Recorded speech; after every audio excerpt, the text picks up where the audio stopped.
We start in Gaza, where at least 4 people have been killed and many more injured after an Israeli airstrike triggered a fire in a hospital courtyard. The blaze swept through tents in the grounds of the Al-Aqsa hospital, where people displaced by the war had been sheltering. Many of those injured are reported to have suffered severe burns. Israel's military says it was targeting militants hiding among civilians there. Israel struck the Al-Aqsa hospital during the night. Those who were awake rushed to help. As flames ripped through tents sheltering displaced families, many tried to rescue the injured and control the blaze. Morning revealed how little could be saved. Our money, belongings, mobile phones, and everything we had is all gone. We became displaced with nowhere to go. We fled our homes, which were in vibrant areas. We used to live in decent houses with our families. We've been displaced time and time again till we settled at Al-Aqsa Hospital. You can see now, look at what we are living in. I swear there's no safety, whether it's a hospital, a school, or any place. Nearly 5 days ago, they hit a school, and today they hit the tents. What can we do? There are martyrs, people torn apart, and massacres. Today, my tent is gone. Look at the tents. It was like an earthquake, a war. Israel's military said it targeted militants inside the compound. It did not provide any evidence. Local civil defence teams say this is the 7th time Israel has attacked the Al-Aqsa hospital's grounds.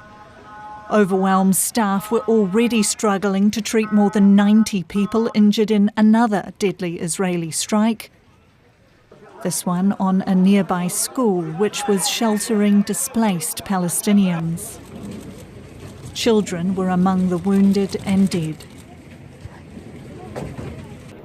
United Nations officials visited Al-Aqsa Hospital on Tuesday.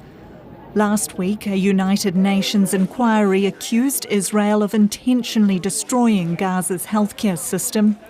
Israel has rejected the report. Journalist Balig Sladin is following the story for us from Tel Aviv. Balig, what more can you tell us about these attacks in Gaza? What is the latest? Yes, apparently during the night, that attack that killed several people, at least 4 were killed and several others were wounded in an Israeli attack.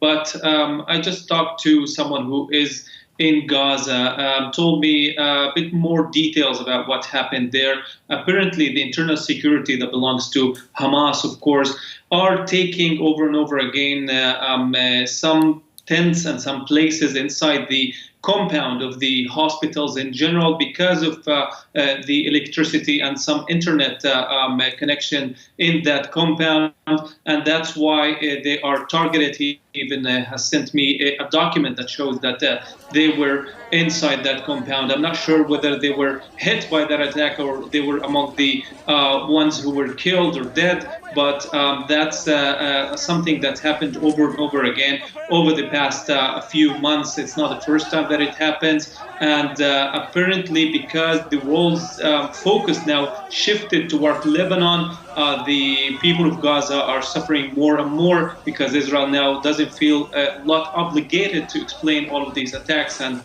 maybe taking advantage of this shift in focus in the world. OK, so I just want to come back again to the fact that Israel's military says it was targeting militants inside the compound. So you're saying that there is evidence for that? Well, my source has told me that that's something that happened over and over again. And he even showed me a document that shows this situation. He precisely said that they are between 2 devils. That's how he described it. On one hand, Israel that doesn't care according to him, for the civilian casualties, and on the other hand, Hamas and the other militants that take these places that belong to the people of Gaza as a shelter for them in order to use the electricity and the internet, and that's what happened. Now, the IDF spokesperson has said something about this during the night.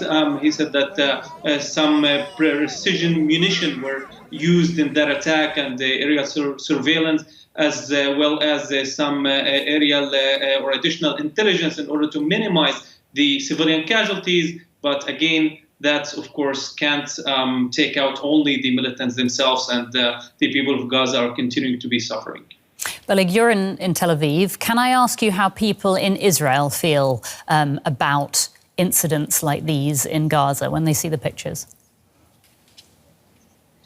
Well, just be honest about this. After all, we're talking about two people that the hatred between them is on a different level. It's unimaginable, especially after October 7th. So they don't, or vast majority, of course, I'm generalizing here, don't actually care about such incidents. They care only when some of the hostages are being killed or being harmed in such airstrikes, and nothing else, especially right now after the focus shifted again toward Lebanon. Less and less people are talking about what's happening in Gaza. There will be, of course, a percentage, especially people on the left and maybe some people who call for peace before the war, after the war, and will always call for that, will, of course, talk about such incidents, but that's not something that is focused on in the general public in Israel. Journalist Balig Sladin reporting from Tel Aviv. Balig, thank you so much for that. Thank you.